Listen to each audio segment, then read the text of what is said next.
positive for Peste petits ruminants in Plateau State. And the study was conducted in Nigeria, which has the largest small ruminant population in Africa, of about 73.8 million goats and 42.1 sheep, concentrated in northern Nigeria. Now, Plateau State, where the study was conducted, is in the north-central region with about 17 local government areas. Now, the four common breeds of sheep are the African, West African dwarf, Buda, Balani, and Yankasa, while the three most common breeds of goats were also the West African dwarf goats, the Sokoto red, which is also referred to as Marabi, and the Sahel.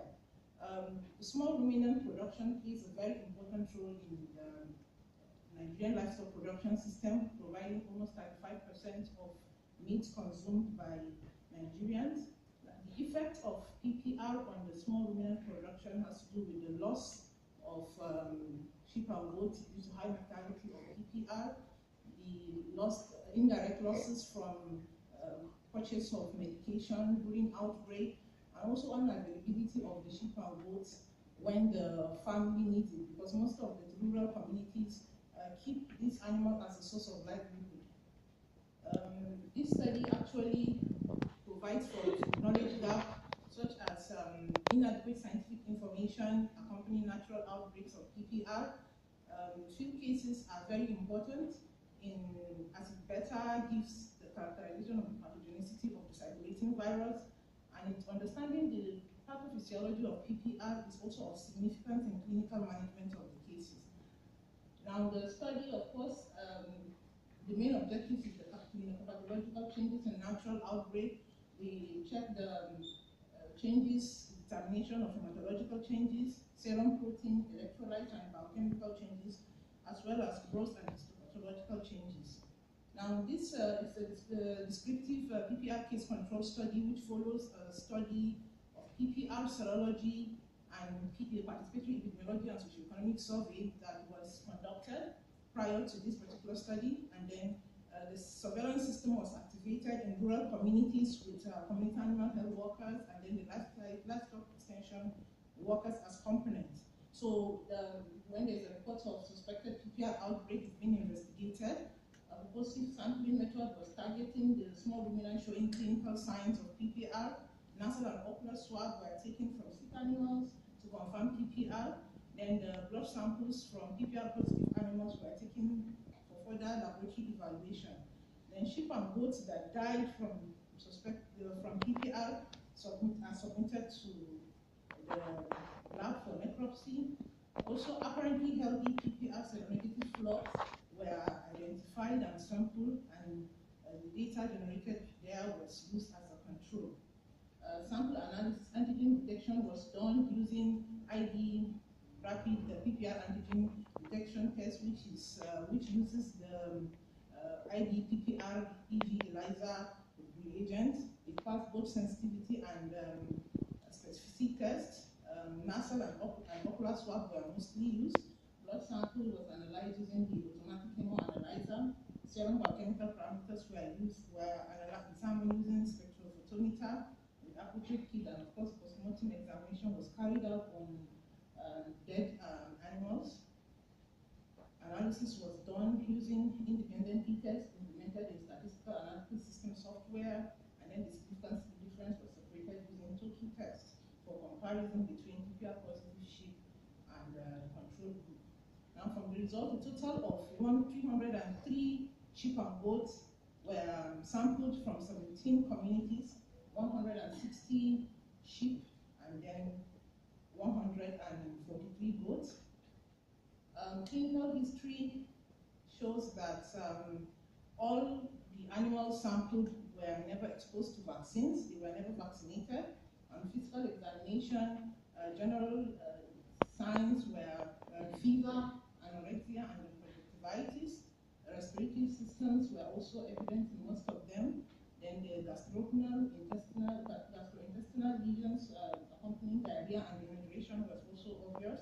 And of course, oral lesions, which include blisters and erosion with foaming salivation, was not seen. These are pictures of some of the animals see clearly sterilization, ocular discharges, and some of the ulcerative stomatitis following PPR infection. Diarrhea is also seen in some of the animals as shown in this picture. And then this is the ID PPR antigen test showing positive and negative samples. The band in kit with the T line indicate positive, and then the ones with single band, which is just in control, shows negative. Now this is used for antigen detection, and it proves to be very efficient in most ideal for field-based diagnosis, because it took virtually 10 to 15 minutes to have this confirmation of diagnosis. Now, the disease effects, we have about 49% morbidity, 17% mortality, and then 34% case fatality. Now, this may not necessarily be the true picture of the disease, because in most of these communities where the studies was conducted, the farmers don't usually wait for the disease to exceed its entire course. Once there's an outbreak, they do what we refer to as panic sale. They rush to the market and dispose of all the animals. They don't allow the animals, both sick and dead. So it may not be a true reflection of what is actually happening. It's one of the limitations of the study. Now, hematological parameters, this is the observations made. Contrary to most PPR cases, we have, which usually is leukopenia. In this particular case, we have the white blood cell count a little bit higher. And this may be attributed to neutrophilic leukosis, which usually occur within the febrile stage of the infection, and then where you have where there is cellular regeneration of damaged cells in the acute phase of the infection. And it may also develop due to neutrophilia, which happens during the febrile stage. Now, slight increase in neutrophil count is attributed to secondary bacterial infection, and then the low PCV, which is inconsistent with some findings where you have the PCV is a bit higher. Here we have low, and can be attributed to the hemorrhagic diarrhea, which is usually seen in PPR infection. Now we also have some of the serum biochemical changes, where you have significant high mean values of most of the liver enzymes, ALP, AST, GDT, total uric acid, and creatinine. And electrolytes too, there's the sodium is a bit high, there's hypernatremia, and then the chloride level is low, and this could be attributed to diarrhea. Of course, when there is diarrhea, there is change in the a lot of electrolyte level in the body.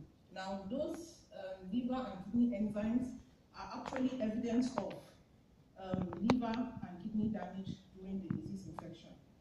Gross findings, it's quite consistent with a lot of findings where you have fluid exudate in the trachea, necrosis in the liver, there is retrophotization of the lungs, and of course there appears to be the classical zebra stripe, which is consistent finding as a result of severe congestion along the longitudinal fold of the cecum.